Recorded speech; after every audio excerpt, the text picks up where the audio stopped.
Langit mulai cerah setelah malam panjang penuh doa dan kilat.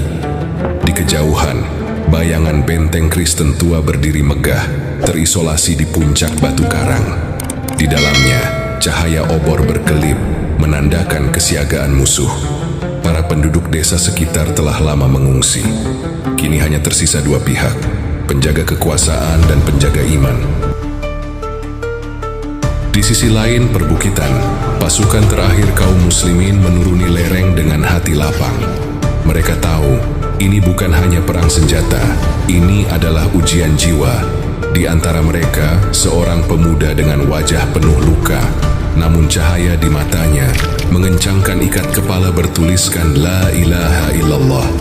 Ia menatap benteng itu, bukan dengan amarah, tapi dengan keikhlasan. Panglima mereka berjubah gelap dan bertubuh kokoh, berdiri di atas batu besar. Ia mengangkat tangannya. Suara lirih takbir dari barisan mulai naik, menggema seperti gelombang pelan tapi pasti. Ini adalah malam terakhir kita bersama, pikir mereka.